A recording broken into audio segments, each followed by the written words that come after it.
What I want to do in this talk is put together a couple of different concerns that I have. Hopefully they do fit together, and do so for the sake of, I guess, having a conversation. Not a lot of this is completely worked out. That said, I'm probably going to talk straight through for the next half an hour.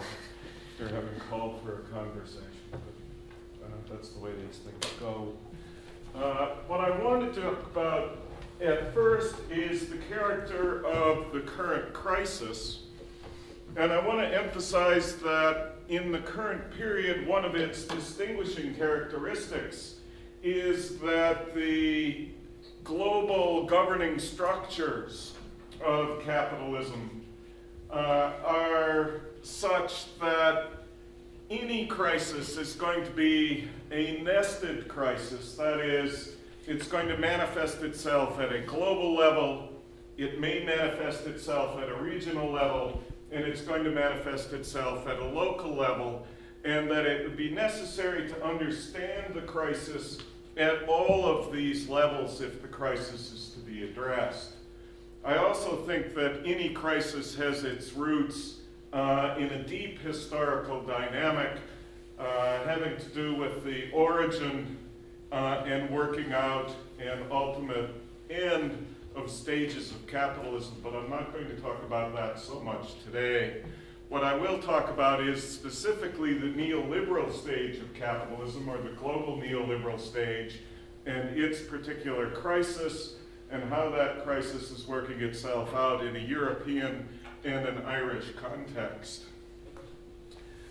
So that our crisis is a crisis of the global system, it's also a crisis of the European system, and then a crisis of the Irish form of global neoliberalism with Irish characteristics, to paraphrase the Chinese comrades. Let me talk about the crisis of global neoliberalism. I'll be running through this fairly quickly, but I'd be perfectly happy to come back on questions later. The trick in the analysis is to, on the one hand, start with the recent stage of capitalism, simplifying it down really to four broad institutions: globalization, neoliberalism, a weakened labor movement or weakened working class, and financialization. And then to go from there to the current crisis, which at this moment I've labeled the Great Recession. Obviously that label will probably change at some point. It's already changed. Manifesting itself as a financial crisis and as a kind of Keynesian demand crisis, although I think more and more that that should be substituted for unemployment crisis, perhaps. And then the trick is to go from one to the other. That is, what are the historical dynamics which get us from the basic institutions of global neoliberalism to the global neoliberal crisis? The first part of this dynamic is that global neoliberalism was always, from the beginning, about restoring profitability, and without going into the details, it was in fact successful in doing that. And it was the restoration of profitability right around the beginning of the 1980s that set the stage for global neoliberalism. But it more or less immediately created a number of other potential problems. Weakened labor, while it's essential for the restoration of profitability, resulted on a global scale in stagnant wages, and globalization, while it opened up a great many opportunities for capital, created excess capacity. And stagnant wages, together with excess capacity, led to sluggish investment. That is, we had a recovery of profitability, but only a mild recovery in investment in the 1980s, 90s, and in through the 21st century. Sluggish investment combined with high levels of profitability is, of course, problematic. Financialization to the rescue. The money was invested in assets, blowing up a number of huge asset bubbles sequentially. You may remember the dot-com bubble, although we've started to forget it. That was succeeded by the property bubble. Once the property bubble burst, we were developing a commodities bubble when the legs went out from under the economy. That commodities bubble is threatening, always kind of under the surface to come back. The collapse of the asset bubbles led to the financial crisis. The financial crisis has triggered the demand crisis, but the roots of the demand crisis are deeper. They're in the stagnant wages and the sluggish investment, which has characterized neoliberalism as a stage of capitalism. I want to move quickly to the Eurozone crisis, and I want to put the Eurozone crisis in the context of the global analysis which I've just done. This next little section I did on the train yesterday, so feel free to critique it. Again, we're involved in looking at the Euro system and trying to move from the basic characteristics of the Euro system to the Euro crisis. The Euro system is our particular regional manifestation of global neoliberalism. That is, a weakened labor movement, globalization, neoliberalism, and financialization are the roots of the way in which the European governance system was constructed in the last 30 years. This has been masked, and this was referred to earlier by Andy with the notion of the European social model. In fact, the European social model was never structurally embedded in the Euro economic governance system. The Euro system involves the Euro as a currency, strictly limited fiscal capacity in Europe. That is, there's no tax-supported budget which can redistribute spending, and the particular character of the European Central Bank, where the character of this system as a neoliberal system is probably most obvious. The European Central Bank never had as one of its objectives growth or employment, unlike the Federal Reserve System or as central banks anywhere else in the world. It was always about inflation. This has set in motion a particular dynamic. The euro essentially fixes exchange rates for the countries which use it.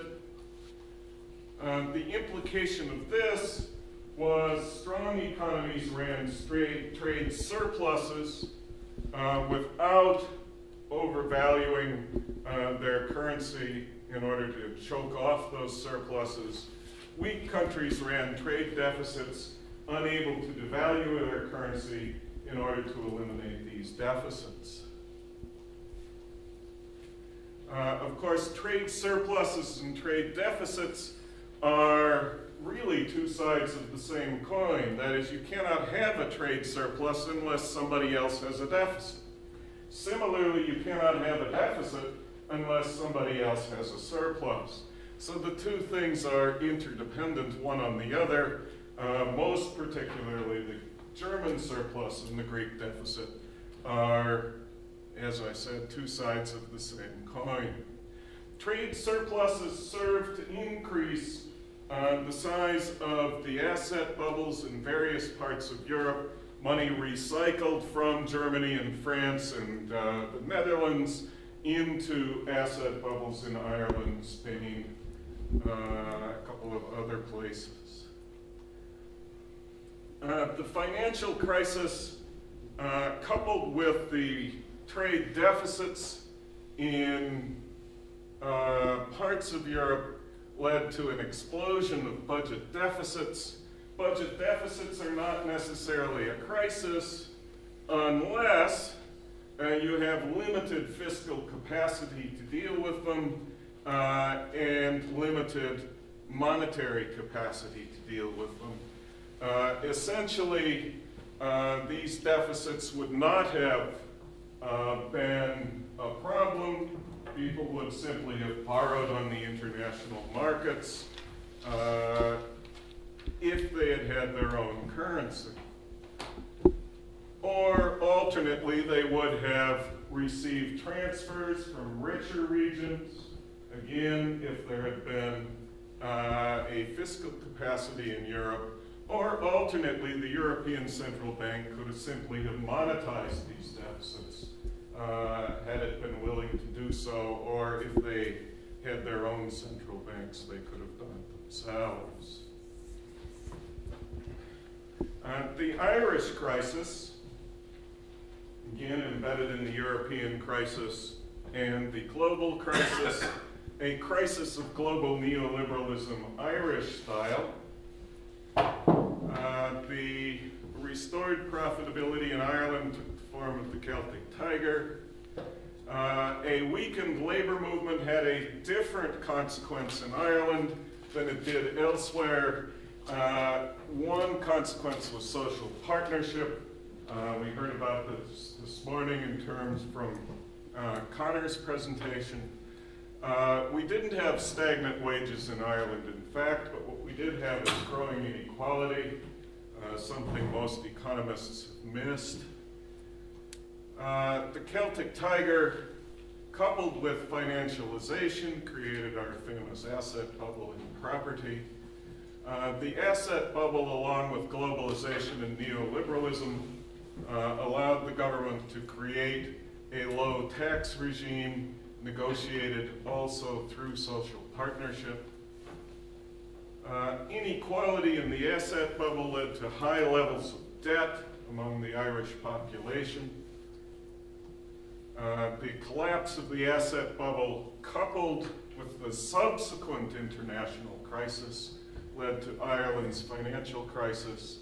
The financial crisis, coupled with the low tax regime, led to the fiscal crisis.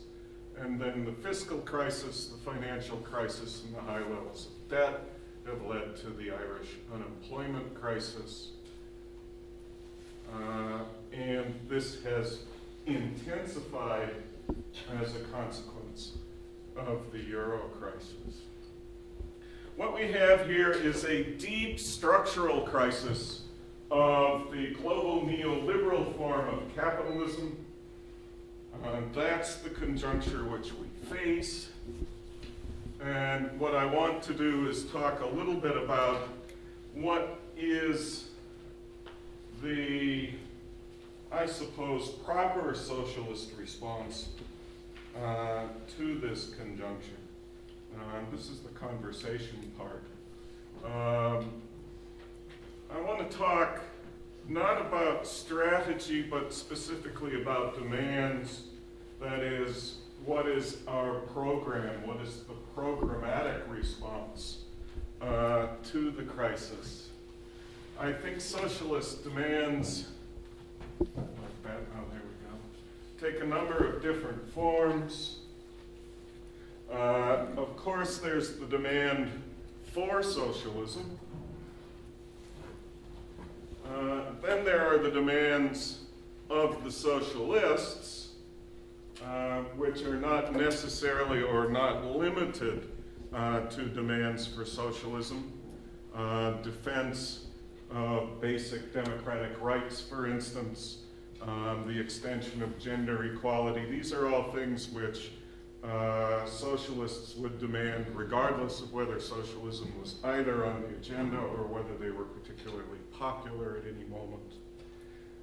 Beyond this, there are popular demands, that is, progressive demands arising from the people or the working class. And then a fourth category of demand is transitional demands. and I want to run through these briefly. How does the deep structural crisis of global neoliberalism relate to the demand for socialism? I think it's probably likely that socialism will emerge from a deep structural crisis, a particular stage of capitalism. Whether it's the deep structural crisis of this just past stage of capitalism or not is or will be an historical question. I think it's a possibility. I don't know that at the moment we can base a strategy on that possibility, but I think it's safe to say that the demand for socialism in the current period can be advanced with more force than in more stable periods of capitalist accumulation. The demands of the socialists, I think, are affected primarily by the bourgeois response to the crisis. It's evidence of a deep structural crisis that the bourgeoisie, for instance, has abrogated democracy in Italy and Greece and installed ex-employees of Goldman Sachs as the heads of government in these places. It's extraordinarily important that this not be normalized. You know, I mean, this is astonishing. If you were to go back 5 years and said, this is what's going to happen, you would have been told you were nuts. Okay, you were some sort of radical who didn't understand the deep importance of democratic structures to the preservation of capitalism. That's what you would have heard on the left. That's what I might have told myself if I'd said this 5 years ago. You know, when they do things like this, you know there's a deep structural crisis. They're attempting to resolve that deep structural crisis through structural reorganizations. Okay? And I think a lot of those structural organizations we're going to have to oppose simply on principle. Popular demands, the crisis throws up many more popular demands than we can probably even keep track of, and that's a good thing. I think the main danger here is opportunism. I think, for instance, the left's response to the septic tanks charge has been largely opportunistic. If the people in the countryside want to own their own houses, they can pay for their own fucking sewage. You know, this is not a public responsibility for us. It just isn't. But I want to spend most of the time talking about transitional demands, because that's, I think, where a lot of the interesting debate is. What I just said is probably largely uncontroversial. Transitional demands are demands which, if achieved, will strengthen the working class, or which can be widely supported but capitalism cannot grant, or for which the struggle, in the process of the struggle, will educate the public in a progressive or socialist way. At which level, then, should transitional demands be addressed? Should they be addressed to the global level? Actually, I think not. I don't think we're in a position to intervene globally at the moment. Transitional demands at the global level will be obviously, I think, unrealistic and consequently ineffective. Which leaves the European level and the Irish level. And what I wanted to do is propose two programs of transitional demands, one at the European level and one at the Irish level. At the European level, consistent with the more distant scale of the influence, I want to put forward what I think is really a minimal program. First, debt should be financed by Eurobonds. Secondly, the European Central Bank should be willing to buy these Eurobonds in order to finance deficits and to control interest rates. Thirdly, a portion of the Irish sovereign debt should be written down or paid off by the European Central Bank if they don't want to write it down. Fourth, the European Union needs a tax-financed budget to transfer expenditure to underperforming regions, shifting the tax burden to the wealthy. And five, trade deficits should be corrected by reform in trade surplus regions rather than in trade deficit regions. That is, what one needs to do is not drive down the wages of the Greeks, one has to drive up the wages of the German working class. Obviously an easier and more palatable task, at least from a popular point of view. As I say, that is a minimal program at the European level. Even as minimal as it is, it doesn't look achievable, which is a bit of a problem, but I think it does have the virtue that if achieved, it would in fact go a long way towards relieving the current character of the euro crisis.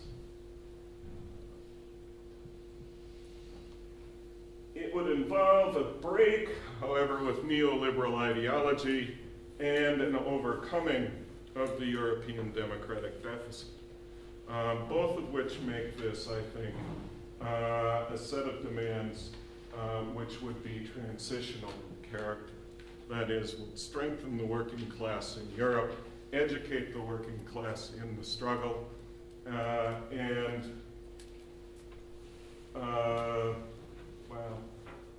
for those two reasons. I want to propose, on the other hand, a maximalist program at the Irish level. Again, partly because we're closer to it. I think it's more conceivable that it could be achieved. That is, I think the maximal program in Ireland is more achievable than the minimal program in Europe. But we could have a debate about that. I'm not absolutely sure of that proposition. One, we should default on the debt. This is not, in fact, a radical demand, really, but I do think it's a transitional demand because a refusal to pay the debt would only stem from a change in consciousness on the part of the Irish population. We're not going to be able to pay it. We can't pay it, we won't pay it. The question is not whether to default on the debt, but how we're going to default on the debt and when. But I think a political movement to default on the debt is absolutely essential and will be part of it, specifically to influence whether that default is more or less progressive. Two, I think we do need to leave the euro. One of the reasons to leave the euro is that it facilitates defaulting on the debt. That is one of the reasons we can't do it, is we're under pressure from European authorities.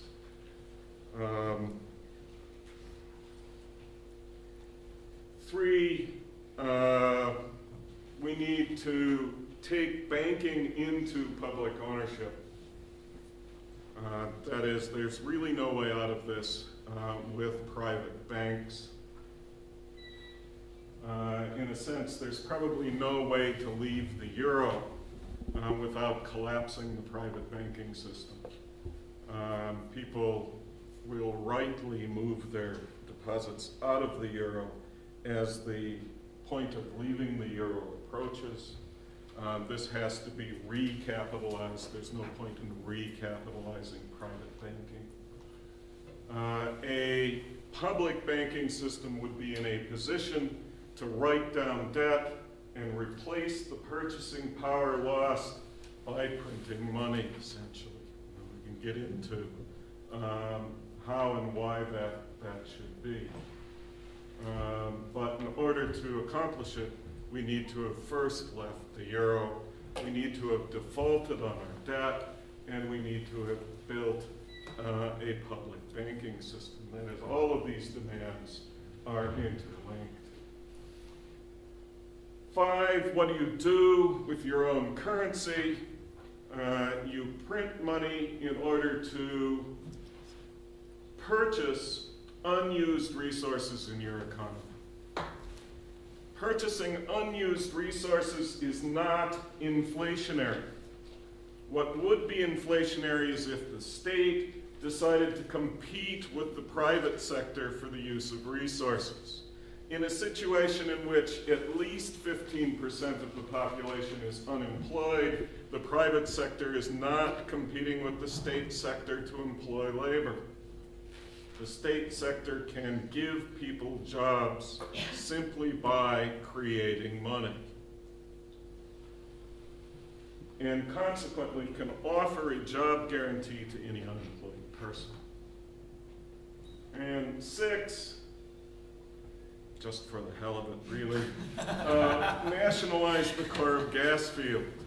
If we were defaulting on the debt, leaving the euro, nationalizing banking, massively writing down debt, and instituting a job guarantee, only Shell would notice that we'd nationalized their gas field. One of the major problems with having your own currency is it's losing its value as a result of an international energy crisis where oil is paid for in dollars. Consequently, we will need to control our own energy resources. Nationalizing the Corrib gas field is a step in that direction. Again, these are not socialist demands. These are, in fact, left Keynesian demands. Somebody made reference to Steve Keen earlier this morning.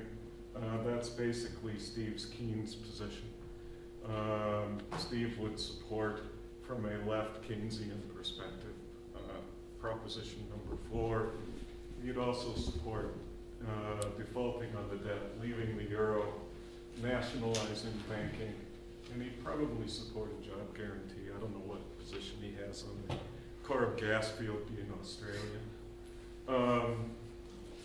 Probably support that too. But I do think that in the Irish context, in the current period, these would be deep structural reforms which would strengthen the working class, demand a great deal of very instructive mobilization, and if it turns out they can't be granted by Irish capitalism, I think we could force them to take responsibility for the continuation of the crisis.